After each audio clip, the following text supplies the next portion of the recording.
this. Do you know things about Quick and Jaimie that Ashley and Erana may not know? Yes. What do you know? I don't reveal things like Oh that. my God. That you do know things about Jaimie and Quick, Correct. and you just choose not to say Correct. the things that you know. Yes.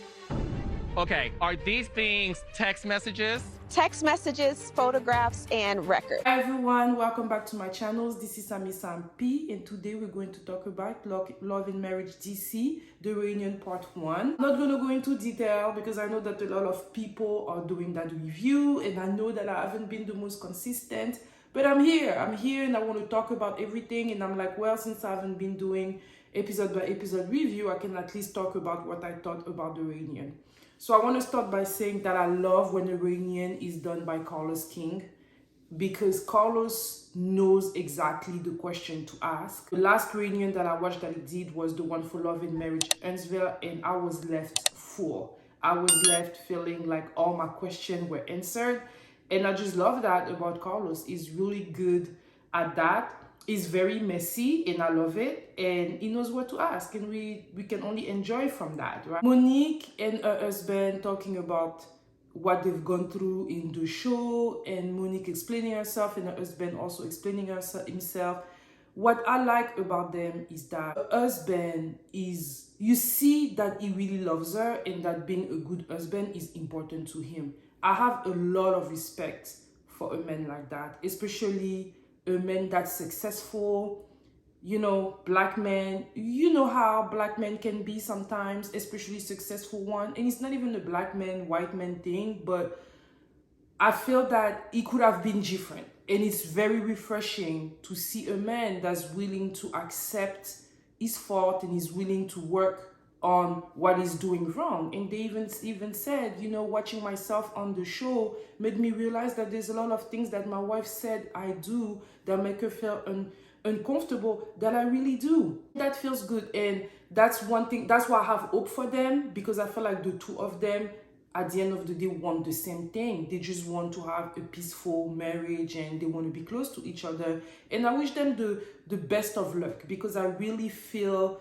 the willingness, especially from Chris, to just do better. And I do agree with Monique when she says that why does she always have to cry for people to feel bad for her? She shouldn't have to. Her being able to express her feelings without crying should still be taken into consideration. I can relate to that. I can relate to that a lot. And I also like the fact that she said that she can work on a delivery. I saw myself a lot in Monique. I'm a very strong woman, and I'm very good with words.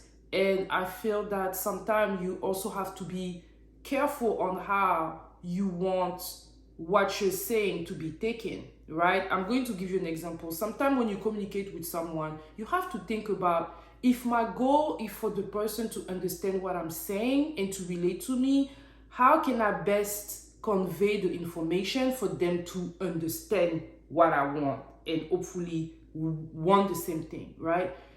So if, for example, I say, hey, I need you to do better on this, and I have like a very strong voice and I'm tense and everything, higher are the chances that the person is going to be offended, because I'm already coming to them maybe a little bit too aggressively.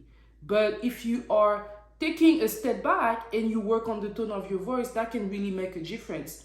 So yeah, I understood what Monique said, but at the same time, I do feel that she herself knows that she needs to work on the tone of her voice and the delivery, and that's really nice. So good luck to the Samuels. DJ Quicksilva and Ashley, I like them. I feel like they seem to be best friends. They give me the vibe of that couple that were just together.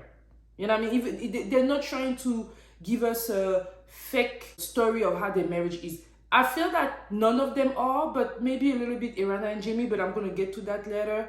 What I like about DJ Quick and Ashley is that they really seem like good friends. Like, they banter. Ashley, she gives me a very fun vibe type of girl. Like, she seems like she's fun. You know, she's opinionated. She seems like she has good conversation. She's smart.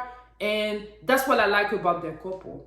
And whenever Carlos was asking her question about, them being in the situation that they are, him being so successful and her having to make so many sacrifices in her life for him to be so successful, a part of me was like, yeah, that's the story of a lot of women out there.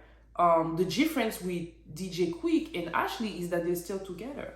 But at what price? As women, we pour a lot into other people. In the case of Ashley, she poured a lot in her husband very early on. She said that she got pregnant at 21, it's fairly young. And then she probably had to pour into her kids. And whenever she realized that there's things that she wanted to do, she didn't feel the support that she needed. And that's what made her go into depression. We've heard that story a lot. And something that came out a lot is the fact that DJ Quick is a provider, he's a hardworking man. Yes, he is, but maybe she also want to work. Maybe she also want to do those things. And sometimes I feel that because a man is so successful and he's able to bring all that money into the couple, it's like, okay, so because he makes money, there's nothing else he needs to do. And that's just not how marriage is. Marriage is hard, Being able to be with a man that can provide is great. But Ashley doesn't give me the vibe of a woman that wants to be taken care of. She actually gives me the vibe of a woman that would be okay to also have a career of her own. So the money can only do so much. Him providing wasn't enough for her to not feel depressed because they were lacking. And it's the story of a lot of couple. A lot of couple have that. And it's true that when the men are successful, we ask less of them because we feel that they bring the money. And when I say we, it's not necessarily the woman, it's people outside. People outside are going to be like, well, he's doing this for you, he bought that for you, he bought you that car, you don't have to work, you make all this money, what are you complaining about? It's not only about the money. I understand that in the Black community, a lot of us are first generation at, richer. Like you may be the only person in your family that's seen the type of money that you're seeing. So the mentality of your entourage is going to be different. But we need to get out of that. We really need to we're going upward and onward, We're now going into second, third generation of, generational wealth and stuff like that. And there's things that comes with that. And I feel that Ashley has the right to want to pour into herself. And I have a feeling that this show was a way for her to do so. I love the fact that her husband is very supportive of her. And I also, same thing with Chris, I feel that he is open to changing. He is open to have a better marriage. And I love that for them. When DJ Quick talked about how he grew up in his environment and everything, I felt bad. And it also seemed very recurrent, for Black men, not being able to express yourself, not being able to be a certain way. And then you meet that person that was raised differently and they're opening your eyes to something different. And I think that's what's going on for Quick and Ashley. But she's bringing a different side of him, a better side of him. And he seems very appreciative. And I love to see it, man. I really, really love to see it. Good luck to them on their marriage. Next, Jaimie and Erana. There's something about them, y'all. There's something about them. I like them, but I feel that there's a lot of mystery. I don't blame them. I feel like they're saying things without saying too much. I understand it's reality TV. Yes, they signed up for it, but they may not want everything in their marriage to be in the open. 26 years relationship, they got something figured out. Right? They seem fairly happy to be with each other. But I do feel sometimes that Jaimie, there's something very tense about him. There's sometimes someone has an aura, and the aura of Jaimie, sometimes I'm not sure. It's giving me aggressive. It's giving me a little controlling. It does. And in the case of Erana, obviously, she said, yeah, at the beginning it was this way, but it's not this way no more. A part of me is thinking, is it that you think that Jaimie is not controlling anymore, or you just got used to him being that way, and now because you've been with your man 26 years, you just know how to handle him? That was mostly the question that I had. I don't know. I feel like also when you're married with someone for so long, it's kind of like you become brothers and sisters type of things. And I think they even said it. So they don't necessarily give me a romantic vibe, which is okay. They've been together 26 years. They've seen a lot of things, but obviously they want to still be with each other. But there's something about Jaimie. Erana too give me a lot of mysterious, you know. A part of me feels like we may think that he's being aggressive and controlling toward him, but maybe she's the type of woman that in the house, she's just as much as he is, you know, and she's comfortable with it. Her demeanor on TV is giving us calm, cool, and collected, and a little bit, I don't want to say meek, but a little bit shy, a little bit, you know, because that's how her face appears to be. But she could really be the gangster in the marriage. She could really, like, behind closed door, she might really be the one that's like, man, shut up. You know what I mean? Like, at the end of the day, we don't really know what happens in people's marriage. You don't know. You really don't know. But for me, watching them, watching the way they act and the way they act on the show, I feel like there's a mixing of they do not want everybody to know all of their business, which is okay. And there's a lot, it gives me a lot of like secrecy and, you know, a little bit of an aggressive aura. But as I said before, that might work for them. You know what I mean? That might work for them. Yeah, let me all know what you think in the comments. Next, we have Miss Winter coming in. And I mean, her and Ashley went into that, you know, they went back to back. It was like tap for tap. And listen, Winter, you're very well spoken. You're very well spoken, but sadly for you, you're part of a very smart bunch. So they can see right through all those words. And some of us in the audience can too. You're hurt, girl. You are hurt. And I feel that you may be even jealous. Being in that show is not making you look good. You also seem as grimy as your ex-husband. And I'm talking about the one that you just got married to, because you say it was grimy. You giving me grimy vibe a little bit. Talking about Jaimie and DJ Quick, it's not the right move, girl. I know you were joking and stuff, but girl, you don't want to do that. Especially now that you're talking about, you've heard rumors, you have evidence of them cheating and stuff like that. Girl, that is not a good look. I'm not gonna lie though, DJ Quick, he looked a little suspect, yo. This is the thing. You want to keep throwing out these little shots and you know stuff, and Because I'm not I going to think reveal. Who told you that? Your new little boyfriend? He looked a little suspect. I'm not gonna lie. He looked a little suspect. Even Jaimie looked a little worried. I mean, I don't know what you thought, but I mean, I'm gonna put picture, but they look a little worried. You know, I don't know, Winter. What is the goal for you? Is it because you like to have the last word? And then you're talking about you have evidence, but you're not gonna show it, girl. If you're not gonna show it, don't talk about it. That's because you talk too much. You're doing this because you talk too much. Now you're talking about you don't want to show it and stuff like that. Do I think she's telling the truth? I'm 50-50. I'm 50-50. A part of me feels like she could be lying, because at the end of the day, why are you talking if you don't want to show the evidence? You should have just been quiet. And she talks a lot. And I feel like she's the type of person, because she talks so much, sometimes she puts her foot in her mouth and she says things that she shouldn't say.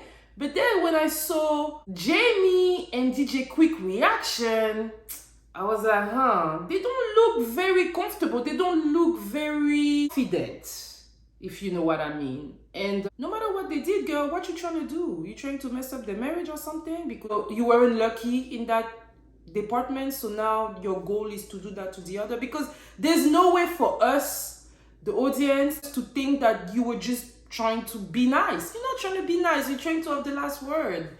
You're trying to have the last word. You need to be careful. And it's also very sad, because you've been married twice.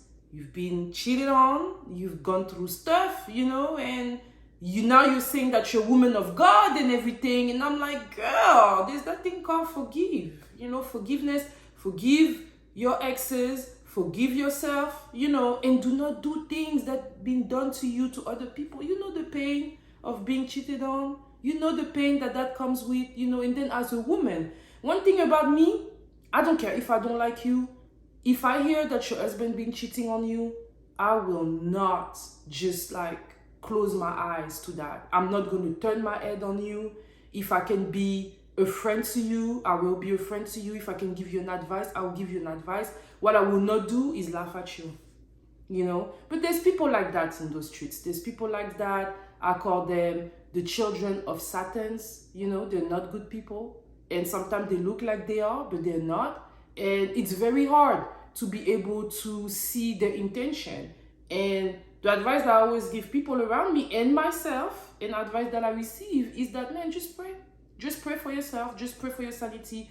At the end of the day, you're born alone. You may die alone anyway. And you only have one life. You do the best out of the life that God has given you. You know, don't hold any grudges, but be careful and pray against people that don't want your good. It's very, very important to pray so that God keep them away from you. There's certain energy you cannot be around. You cannot be around because there's like one picture I always see on social media. It's like you have a rotten fruit and then you have like a fresh fruit and they're like close to each other. What happens when you put a rotten fruit close to a fresh fruit? Eventually, the rot on the rotten fruit is gonna like go into the fresh fruit. That's why you have to be very, very smart and very, very calculated about the people that you keep around you, and especially about your marriage. I've said it before. Marriage, people, the devil doesn't like marriage. You know, marriage is under attack, and that's why a lot of people divorce. And Winter at that moment was coming up with very evil, you know, intention. And no, you can tell me anything you want to, but at that moment in the show, when she said what she said, it was not positive. She was not trying for them to be at ease. And it worked. The men were not comfortable because I don't know why, but a part of me feels like, hey, if you know you didn't do nothing, you didn't do nothing, right? But hey, that is none of my business. That's it, y'all. I'm going to come back for reunion part 2 next week. Let me all know what you think in the comment. And for those of you that are new, hey, and I welcome you too, you know. And for those of you that have been here supporting me from the beginning, thank you all so much. And I will see you all next week. Bye.